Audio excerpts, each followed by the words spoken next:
स्वागतम।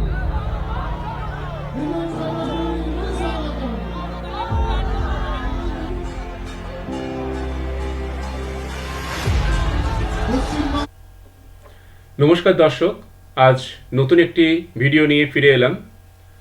আজকের ভিডিওর বিষয়বস্তু সেটা হচ্ছে বাংলাদেশে যে হিন্দুদের উপর নিপীড়ন চলছে, নির্যাতন চলছে এবং ইসকনের মন্দির সহ ইসকনের রাধাকৃষ্ণের মন্দির সহ বিভিন্ন মন্দির ভাঙচুর করা হচ্ছে, সেই নিয়ে পশ্চিমবঙ্গের বিরোধী দলনেতা শুভেন্দু অধিকারী কিছু নিয়েছিলেন হাতে। তিনি আজকে গিয়েছিলেন নদিয়া জেলার ঘোজাডাঙ্গাতে তিনি গিয়েছিলেন এবং সেখানে গিয়ে তিনি বেশ কিছু কথা বলেছেন। এখন আমরা দেখে নেব, যেমন তার মধ্যে আছে প্রধানমন্ত্রী হিসেবে দেশে ফিরবেন হাসিনা বা এমন ধরনের কথাগুলো কিন্তু তিনি বলেছেন। এবং তিনি আরও অনেকগুলো কথাই তিনি বলেছেন। সেই সমাবেশ, সেখানে সমাবেশ হয়েছিল শুভেন্দু অধিকারী। সেই সমাবেশ থেকে শুভেন্দু অধিকারী মহাশয় তিনি কিন্তু দৃঢ়তার সঙ্গে অনেকগুলো কথা বলেছেন।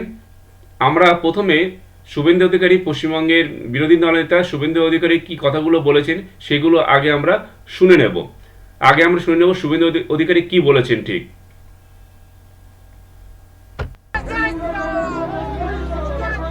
स्वागतम।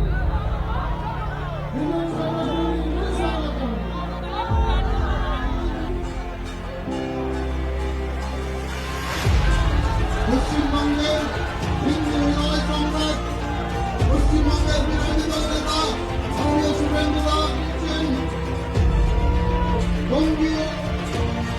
বঙ্গীয় হিন্দু সুরক্ষা। भारत माता की जय श्री राम। सनातन हिंदू धर्म की, देवी माँ दुर्गा की हर हर। पेट्रोपोलेर परे ঘোজাডাঙ্গাতে ট্রেলার দেখালাম। মন্দির ভাঙা বন্ধ না করলে, চিন্ময় প্রভুকে মুক্তি না দিলে, জিহাদিদের আওয়াজ বন্ধ না হলে নতুন বছরে সিনেমা দেখাবো।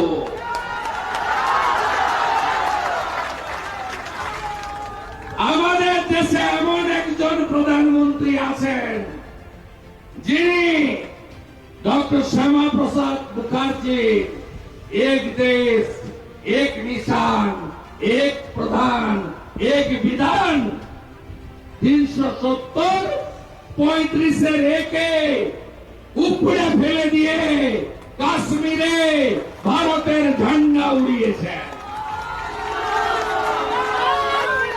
এবারে সময় এসেছে হিন্দুদের ধর্ম রক্ষা কমিটি তৈরি করা। ধর্ম রক্ষা কমিটি তৈরি করতে হবে। এ লড়াই ভাঁচার লড়াই। রাজ্যের মুখ্যমন্ত্রীর ভাষার পরিবর্তন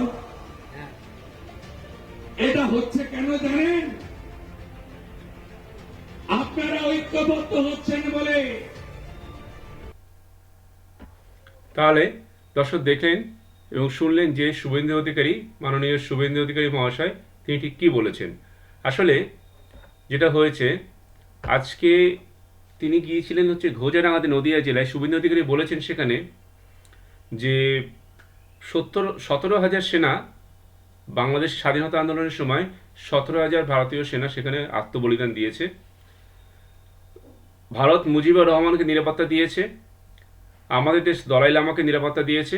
ভারত এই মানবিক কাজগুলো করে থাকে এবং শেখ হাসিনা ওয়াজেদ বৈধ প্রধানমন্ত্রী। এবং এখন যারা বাংলাদেশের ক্ষমতায় এসছে জোর করে, জোর দেখিয়ে, তারা হচ্ছে অবৈধ। তাদের যে বর্তমান তদারকি সরকার রয়েছে সেটাও অবৈধ।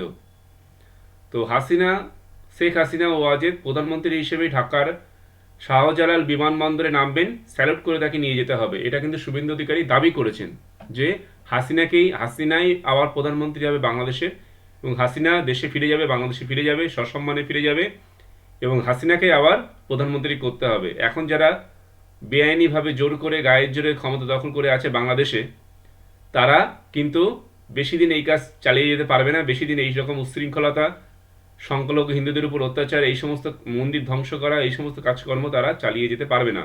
মন্দিরে গিয়ে ভাঙচুর করা, হিন্দুদের ঘরবাড়ি ভাঙচুর করা, এই সমস্ত কাজগুলো তারা করে চলেছে। এই নাকি নতুন বাংলাদেশ, এটা নাকি নতুন বাংলাদেশ, মানে অবিশ্বাস্য, অকল্পনীয় একটা কথা, ভাবাই যায় না। তো বাংলাদেশে যে অরাজকতা চলছে, বাংলাদেশের সংখ্যালঘুদের উপর যে নির্যাতন চলছে, নিপীড়ন চলছে, তার বিরুদ্ধে কিন্তু শুভেন্দু অধিকারী যথেষ্ট কাজ করছেন, পরিশ্রম করছেন, এবং তিনি কিন্তু বলছেন যে বিভিন্ন কথা বলছেন মানুষকে সচেতন করার জন্য, মানুষকে প্রতিবাদ করা, মানুষ যাতে প্রতিবাদ করে সেই জন্য তিনি বলছেন, মানুষকে সচেতন করার কাজ তিনি করছেন। এদিন ঘোজারাঙ্গা সীমান্তে শুভেন্দু অধিকারী আরও বলেন যে বাংলাদেশে চূড়ান্ত নৈরাজ্যের পরিস্থিতি চলছে এবং বেছে বেছে হিন্দুদের উপরে হামলা করা হচ্ছে, এবং কি করা হচ্ছে, হিন্দুদের মন্দির, দোকান, ঘরবাড়ি, হিন্দুদের মন্দির, দোকান, ঘরবাড়ি, এগুলোর উপর হামলা করা হচ্ছে। হিন্দুদের মন্দির, দোকান, ঘরবাড়ি ভেঙে দেওয়া হচ্ছে। এদের থামানো তো দূরের কথা, মদত দিচ্ছে ইউনিস সরকার, মোহাম্মদ ইউনিসের সরকার আরও বেশি করে মদত দিচ্ছে। এদের গ্রেপ্তার করা বা এদের থামানো তো দূরের কথা, ইউনিস সরকার আরও মদত দিচ্ছে। অথচ বাংলাদেশ ভারতের উপর নির্ভরশীল, আর যে বাংলাদেশ ভারতের উপর ভীষণভাবে নির্ভরশীল, সেই বাংলাদেশ কিন্তু ভারত বিরোধিতা চরমে নিয়ে গেছে, ভারত বিরোধিতা সবসময়ই করছে। অদ্ভুত দেশ বাংলাদেশ। আচ্ছা, এছাড়া শুভেন্দু অধিকারী আরও বলেছেন যে ভারত পণ্য না পাঠালে ভাত কাপড় জুটবে না বাংলাদেশের। ঝাড়খণ্ডের বিদ্যুৎ না পেলে আধারে ডুবে থাকবে বা অন্ধকারে ডুবে থাকবে বাংলাদেশ। কিভাবে সাহায্য করতে হয় বাংলাদেশকে আমরা জানি। তারা আবার কলকাতা দখলের ডাক দিয়েছে, বাংলাদেশের কিছু লোক আবার কলকাতা দখলের ডাক দিয়েছে। কি করে তারা কলকাতা দখলের ডাক দিয়েছে বা কি করে কলকাতা দখল করবে তারাই জানে, বাংলাদেশের লোকই জানে। তো বাংলাদেশ এমন এমন কথা বলছে, ওরা যে কী করতে চাইছে কি না চাইছে সেটা বোঝাই মুশকিল হয়ে যাচ্ছে। এবং শুভেন্দু অধিকারী একথা বলেছেন যে হাসিমারায় 40টি যুদ্ধ বিমান আছে, হাসিমারায় ভারতের 40টি যুদ্ধ বিমান আছে, 2টি যুদ্ধ বিমান পাঠালেই কাজ হয়ে যাবে। চিন্ময় প্রভু মাথা নত করেননি, সন্ন্যাসীদের দেখে অস্তিত্ব রক্ষার লড়াই শিখুন। এটা হিন্দুদের অস্তিত্ব বাঁচানোর লড়াই, হিন্দুদের অস্তিত্ব রক্ষার লড়াই, এই লড়াই হচ্ছে ধর্ম রক্ষার লড়াই। এমন ধরনের কথা কিন্তু শুভেন্দু অধিকারী মহাশয় বলেছেন।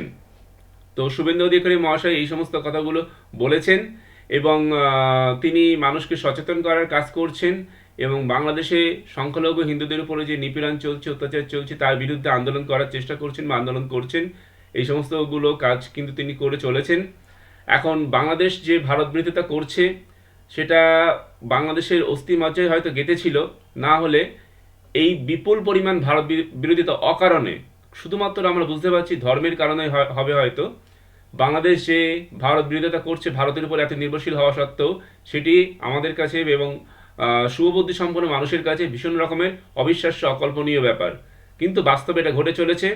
বাংলাদেশে নানান ধরনের ঘটনা ঘটছে, ভারত বিরোধিতা চরমে রয়েছে, সংখ্যালঘু হিন্দুদের উপর নিপীড়ন চলছে, অত্যাচার চলছে, নানান ধরনের অপকর্ম বাংলাদেশে এই মুহূর্তে চলছে। জানি না কি হবে ভবিষ্যতে। তো ভারতের সজাগ দৃষ্টি রাখা উচিত বাংলাদেশের কাজকর্মের উপরে, ভারতের শক্তভাবে দাঁড়ানো উচিত, এবং বাংলাদেশের কাজকর্মের উপরে ভালো রকম তীক্ষ্ণ নজরদারি চালানো উচিত। যাই হোক, আজকের ভিডিও এই পর্যন্ত। বন্ধুরা, আপনারা কমেন্ট করবেন, শেয়ার করবেন, আমাদের চ্যানেলটি সাবস্ক্রাইব করবেন যদি ভালো লাগে। আর সবাইকে ধন্যবাদ, সবাই খুব ভালো থাকবেন। সবাইকে ধন্যবাদ। দেখা হবে পরবর্তী কোনো ভিডিওতে।